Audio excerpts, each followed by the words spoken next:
BRS కు మరో shock తగిలింది. బీఆర్ఎస్ కు స్టేషన్ గన్పూర్ మాజీ ఎమ్మెల్యే తాటికొండ రాజయ్య రాజీనామా చేశారు. కాంగ్రెస్ లో చేరేందుకు రాజయ్య సిద్ధమయ్యారు. బీఆర్ఎస్ నుంచి స్టేషన్ గన్పూర్ అసెంబ్లీ టికెట్ దక్కకపోవడంతో అప్పటి నుంచి రాజయ్య అసంతృప్తిగా ఉన్నారు.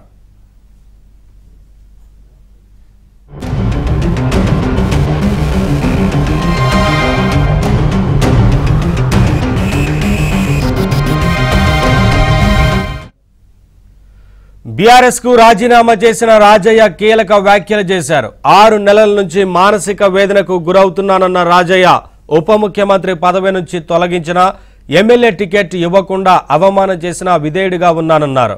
క్షేత్రస్థాయిలో బీఆర్ఎస్ పార్టీకి ఆదరణ కరువైందని రాజయ్య అన్నారు. స్థానిక రాష్ట్ర నాయకత్వం లోపంతో కార్యకర్తలు నాయకులు కష్టాల పాలవుతున్నారన్నారు. ప్రజా సమస్యలు కేసీఆర్ దృష్టికి తీసుకుపోయే పరిస్థితి నేటికీ లేదని తెలిపారు. అభ్యర్థి వరంగల్ జిల్లాలో 12 స్థానాలు ఉంటే 2 నియోజకవర్గాలు నేను ప్రాతినిధ్యం వహించిన గెలవడం అనేది ప్రజలందరూ గుర్తించిండ్రు. అయినా కూడా ఎలక్షన్లు అయిపోయిన కాడి నుండి నేటి వరకు ఎలాంటి పిలుపు రాలేదు పార్టీ నుండి. కేసీఆర్ గారు అనేక రకాలుగా హామీలు నాకు ఇవ్వడం జరిగింది. నన్ను అనేక రకాల ఉప ముఖ్యమంత్రి పోయింది, ఎమ్మెల్యే పోయింది, రైతు సమితి చైర్మన్ పోయింది, ఎమ్మెల్సీ పోయింది అని ఒక్కొక్కటి పోతూనే ఉన్నాయి. నేను మాత్రం విధేయుడిగా ఉంటూనే ఉన్నాను. కానీ విధేయత ఓ లిమిట్ ఉంటుంది, సర్టెన్ లిమిట్ ఉంటుంది. ఆ లిమిట్ దాటిన తర్వాత వీడు పిచ్చోడ్రా అనుకుంటారు. కాబట్టి సరైన సమయంలో సరైన నిర్ణయం తీసుకోవాలంటే తప్పకుండా నేను మొదటి నుంచి కూడా ప్రజానాయకుడు ఉన్నా. ప్రజాభిప్రాయం మేరకు, దళితుల అభిప్రాయం మేరకు, దళితుల ఆత్మగౌరవం పెరగడానికి, వాళ్ళ అస్తిత్వాన్ని కాపాడడానికి తప్పకుండా వారి నిర్ణయాన్ని కట్టుబడి రాబోయే త్వరలోనే నిర్ణయం.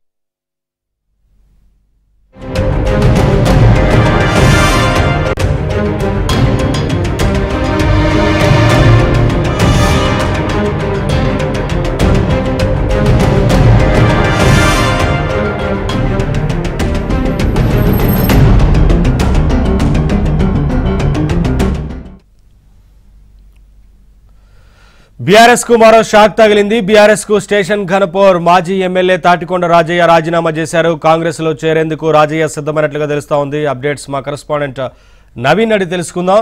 నవీన్, స్టేషన్ ఘనపూర్ మాజీ ఎమ్మెల్యే రాజయ్య ఇప్పటికే ఆ పార్టీకి రాజీనామా చేశారు కదా, ఏంటి అప్డేట్స్? తదుపరి కార్యాచరణ సంబంధించి ఏమన్నారు?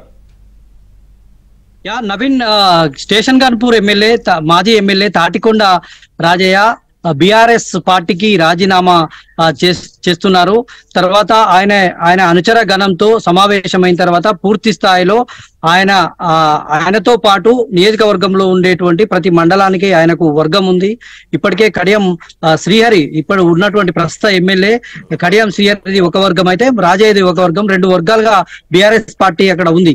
అయితే ఇప్పుడు రాజయ్య వర్గం అంతా కూడా కాంగ్రెస్ లోకి వెళ్లేందుకు సిద్ధమయ్యారు. ఇప్పటికే కాంగ్రెస్ అధిష్టానం సంబంధించినటువంటి నేతలు, రాష్ట్ర టీపీసీసీ నుంచి పలువురు నేతలు రాజయ్యతో ఇప్పటికే మంతనాలు జరిపినటువంటి పరిస్థితి ఉంది.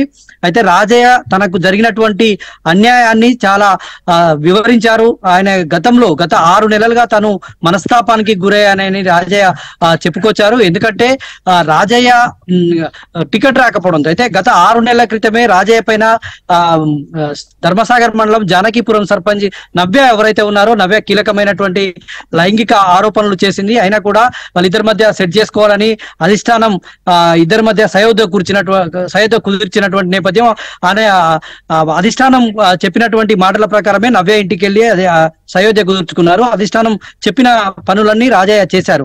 కానీ రాజయ్య అడిగినటువంటి టికెట్ మాత్రం అధిష్టానం ఇవ్వలేదు. గత అసెంబ్లీ ఎన్నికల్లో సిట్టింగ్ స్థానాలందరికీ దాదాపుగా టికెట్లు ఇచ్చినటువంటి బీఆర్ఎస్ అధిష్టానం రాజయ్యకు మాత్రం టికెట్ ఇవ్వకపోవడంతో ఆయన తీవ్రమైనటువంటి మనస్తాపానికి గురయ్యారు. నిజానికి అప్పుడే ఎన్నికల ముందే ఆయన పార్టీ మారతారన్నటువంటి ఊహాగానాలు వచ్చాయి. కానీ రాజయ్యకు బీఆర్ఎస్ పార్టీ నుంచి హామీలు ఇచ్చారు. ఇటు ఏదైతే వరంగల్ ఎంపీ టికెట్ ఇస్తామని హామీ ఇచ్చారు, ఎమ్మెల్సీ పదవి ఇస్తామని హామీ ఇచ్చారు. తర్వాత అప్పటికప్పుడు రైతు బంధు సమితి చైర్మన్, రాష్ట్ర చైర్మన్ కూడా ఆయనకు కట్టబెట్టారు. అయితే ఆయన పదవి బాధ్యతలు కూడా తీసుకున్నారు.